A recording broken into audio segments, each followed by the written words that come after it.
संतोषी माता की जय। संतोषी माता व्रत कथा। एक गांव में एक बुढ़िया रहती थी जिसके 7 बेटे थे। 6 बेटे कमाने वाले थे और एक बेटा निकम्मा था। बुढ़िया माँ 6 पुत्रों का झूठा 7वें पुत्र को देती। 7वां पुत्र एक दिन अपनी पत्नी से बोला, देखो मेरी माता का मुझ पर कितना प्रेम है। वह बोली, क्यों नहीं, सबका झूठा बचा हुआ तुमको खिलाती है। वह बोला, जब तक आंखों से ना देखे मान नहीं सकता। पति ने हंसकर कहा, देख लोगे तभी तो मानोगे। कुछ दिन बाद एक बड़ा त्योहार आया। घर में 7 प्रकार के भोजन और चूरमे के लड्डू बने। वह पत्नी की बात को जांचने के लिए सर दर्द का बहाना बनाकर पतला कपड़ा सिर पर ओढ़कर रसोई में जाकर सो गया और कपड़े में से सब कुछ देखता रहा। 6 भाई भोजन करते आए। उसके देख माँ ने उनके लिए सुंदर सुंदर आसन बिछाए, 7 प्रकार की रसोई परोसी, आग्रह करके उन्हें भोजन कराती रही। वह देखता रहा। 6 भाई भोजन कर उठ गए। तब माँ ने उनकी थालियों में से लड्डुओं के टुकड़े को उठाया और एक लड्डू बनाया।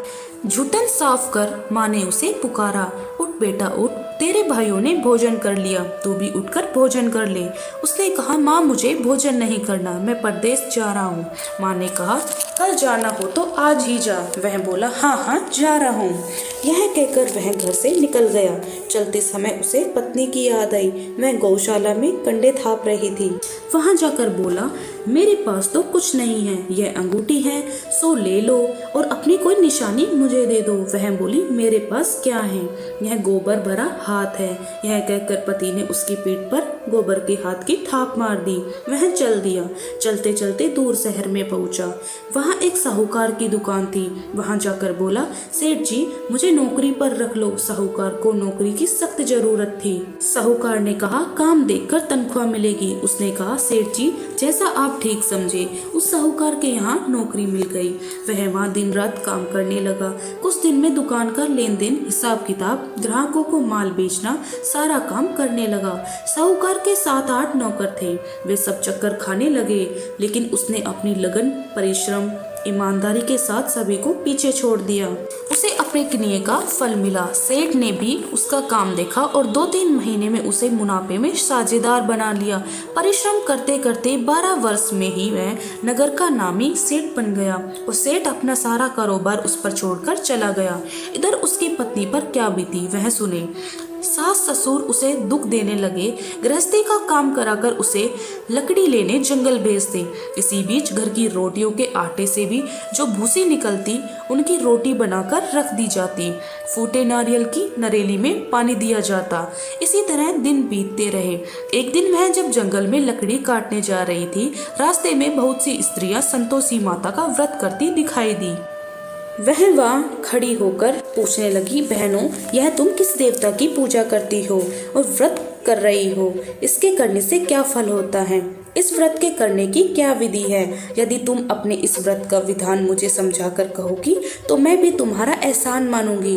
उनमें से एक स्त्री बोली, सुनो, यह संतोषी माता का व्रत है। इसके करने से निर्धनता, दरिद्रता का नाश होता है, लक्ष्मी आती है, मन की चिंताएं दूर होती है, मन की प्रसन्नता और शांति मिलती है, निपुति को पुत्र मिलता है, प्रीतम बाहर गया हो तो वहाँ शीघ्र लौट आता है, कुंवारी कन्या को मनभावन पति मिलता है, चलता मुकदमा खत्म हो जाता है, गृह क्लेश की निवृत्ति हो जाती है, मुख शांति होती है, लक्ष्मी आती है, मन की चिंताएं दूर होती है, गृह क्लेश की निवृत्ति होती है, मुख शांति होती है, घर में धन जमा हो, धन जायदाद का लाभ होता है तथा जो भी मन में कामना हो वह संतोषी माता की कृपा से पूरी हो जाती है।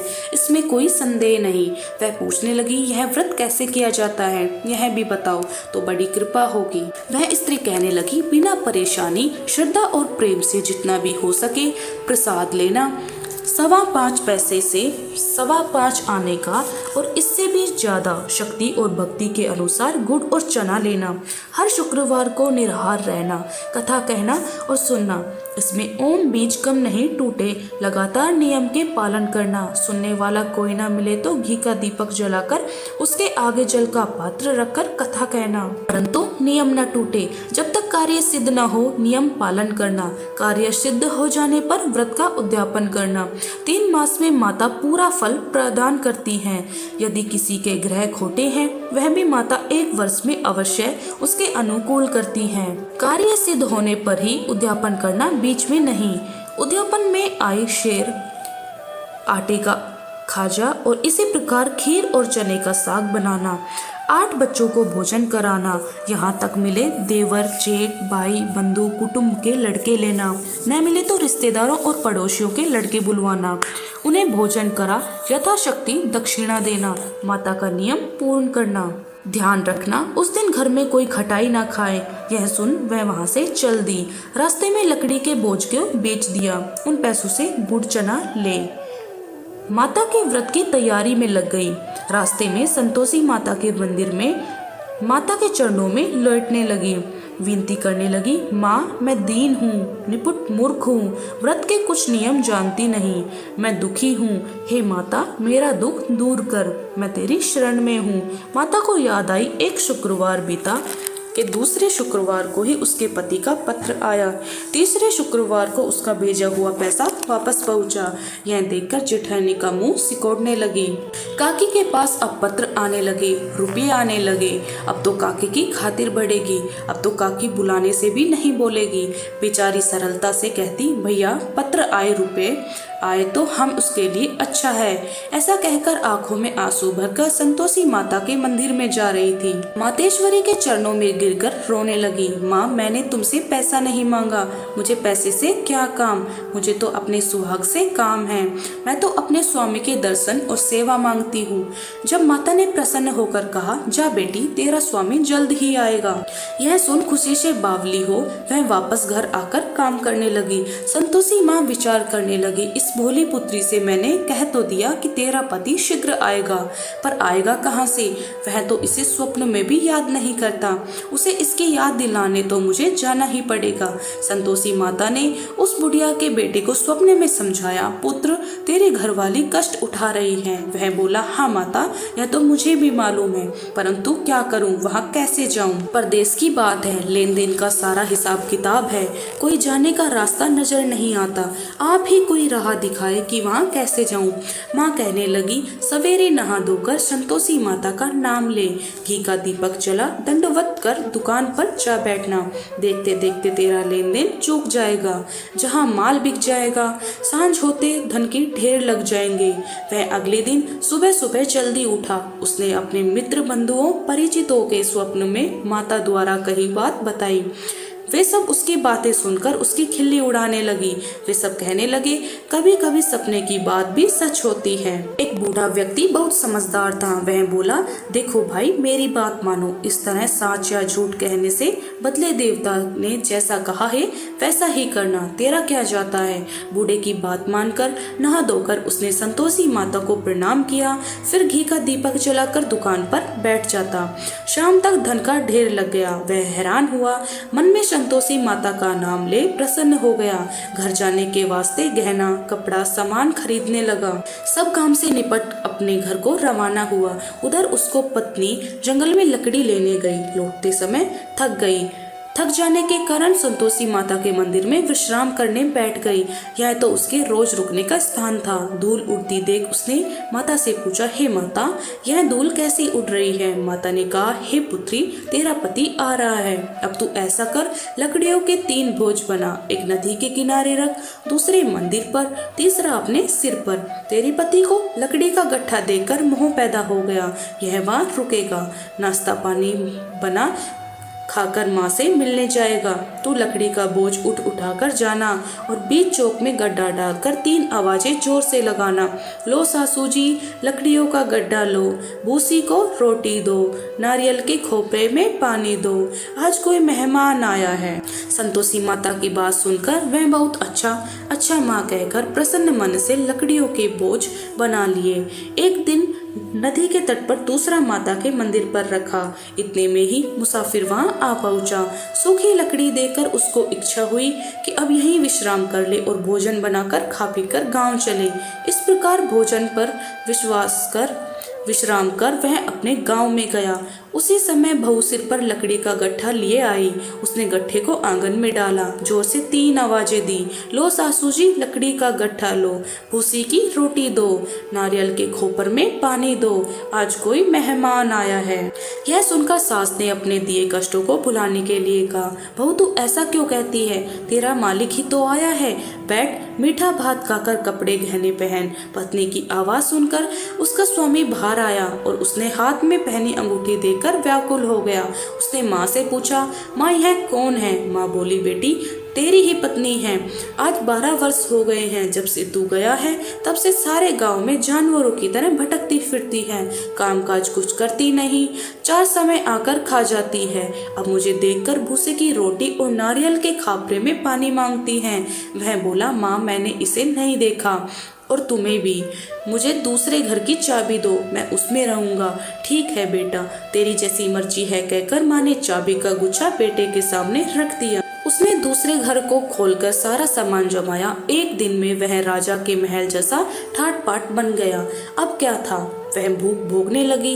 अगला शुक्रवार उसके पति ने कहा, मुझे संतोषी माता का उद्यापन करना है। पति बोला, बहुत अच्छा, खुशी से कर लो।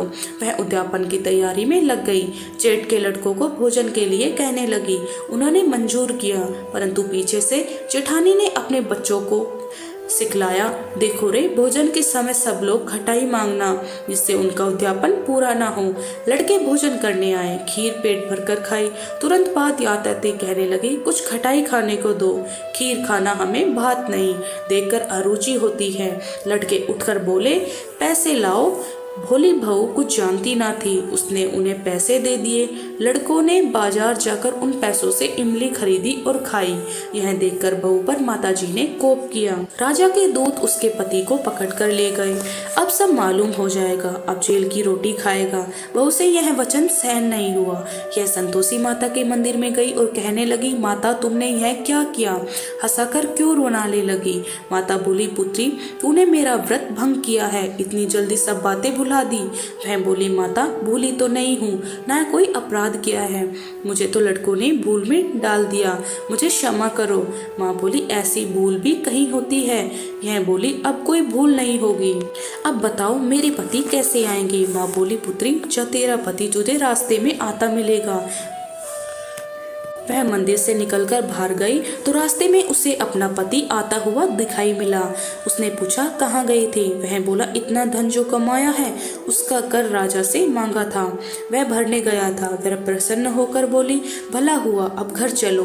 फिर अगला शुक्रवार आया। वह बोली, मुझे माता का उद्यापन करना है। पति ने कहा, ठीक है करो।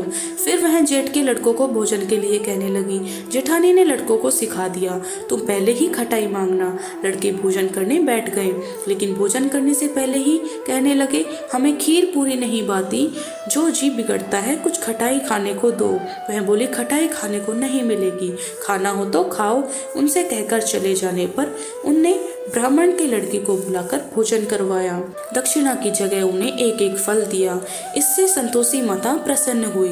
माता की कृपा से 9 माह बाद उसने चंद्रमा के समान एक पुत्र हुआ। पुत्र को लेकर वह प्रतिदिन संतोषी माता के मंदिर जाने लगी।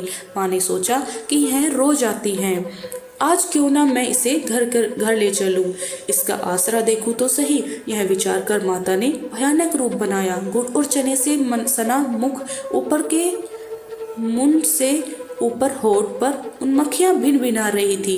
दहलीज में पैर रखते ही उसकी सास चिल्लाई, देखो रे, कोई चुड़ैल डाकिन चली आई है, उनको इसे भगाओ नहीं तो सबको खा जाएगी। बहू रोशनदान से देख रही थी। वह प्रसन्न हो उठी, आज मेरी माता मेरे घर आई है। यह कहकर दूध पीते बच्चे को गोद से उतार दिया। इस पर उसकी सास क्रोध से भरकर बोली, अरे रान, इसे देखकर कैसी उतावली हुई, जो बच्चे को पटक दिया। इतने में माँ के प्रताप से जहाँ देखो वहाँ लड़के ही लड़के नजर आने लगे। यह बोली, माँ जी, मैं जिनका व्रत करती हूँ वह संतोषी माँ है।